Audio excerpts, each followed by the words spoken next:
வணக்கம். இன்றைக்கி நம்ம பார்க்க போகிற சமையல் ஒரு அருமையான சிம்பிளான ஒரு வெங்காய சட்னி எப்படி செய்யலாங்கிறத பார்க்கலாம். இப்போ ஒரு பேன் எடுத்துக்கலாம். தேவையான அளவுக்கு எண்ணெய் சேர்த்துக்கலாம். எண்ணெய் சூடானதும் 1 டேபிள் ஸ்பூன் உளுந்து, 1 டேபிள் ஸ்பூன் கடலைப்பருப்பு சேர்த்துக்கலாம். கடலைப்பருப்பும் உளுந்தும் ரொம்ப கருக விட்டுறக்கூடாது, டேஸ்ட்டு மாறிடும். அதில் மீடியம் சைஸாக பெரிய வெங்காயம் நீளமாக கட் பண்ணதை சேர்த்துக்கலாம்.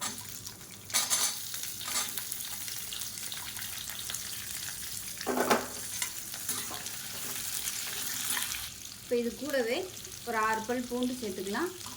சின்ன துண்டு இஞ்சி சேர்த்துக்கலாம்.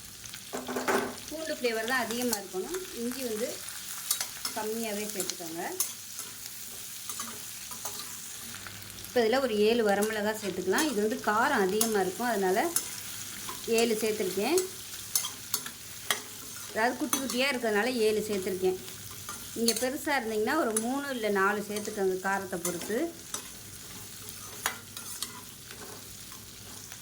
இப்போ இதில் தக்காளி சேர்த்துக்கலாம். ஒரு 2 பீஸ் வர மாதிரி தக்காளி சேர்த்துக்கலாம். தக்காளி ரொம்ப சேர்க்கக்கூடாது, இந்த அளவுக்கு சேர்த்திங்கன்னா போதும். இது வந்து ஒரு டேஸ்ட்டுக்காக மட்டும்தான். ரொம்ப சேர்த்தோம்னா தக்காளி சட்னி மாரி ஆயிடும். இப்போ இதில் கொஞ்சமாக உப்பு சேர்த்துக்கலாம்.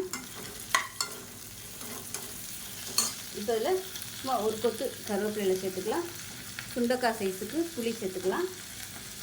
கொஞ்சமாக கொத்தமல்லியில் சேர்த்துக்கலாம். இப்போ பாருங்கள், நல்லா வதங்கிடுச்சு. அமர்த்திடலாம் கேஸை. ஆற விட்டுட்டு நல்லா நைஸாக அரைச்சிட்டு பார்க்கலாம்.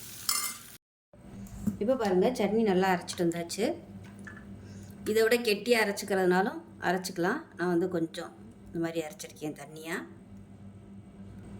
இப்போ மிக்சியை அலசிட்டு அந்த தண்ணி சேர்த்துக்கலாம். கெட்டியாக வச்சுக்கிறதுனாலும் வச்சுக்கோங்க. இப்போ எப்பயும் போல் கடுகு, உளுந்து, பெருங்காயம், கருவேப்பிலை, வரமிளகாய் போட்டு தாளித்ததை சட்னியில் சேர்த்துக்கலாம். அவ்வளோதான், சூப்பரான வெங்காய சட்னி ரெடி ஆயிடுச்சு. இட்லி, தோசை, ஊத்தப்பம் எல்லாத்துக்கும் அட்டகாசமாக இருக்கும். செஞ்சு பாருங்கள். செஞ்சு பார்த்துட்டு எப்படி வந்துச்சுங்கிறத சொல்லுங்கள். வீடியோ பிடிச்சிச்சின்னா லைக் பண்ணுங்கள், கமெண்ட் பண்ணுங்கள், சேனலை சப்ஸ்கிரைப் பண்ணுங்கள், பக்கத்தில் பெல் பட்டனையும் ப்ரெஸ் பண்ணுங்கள். நன்றி.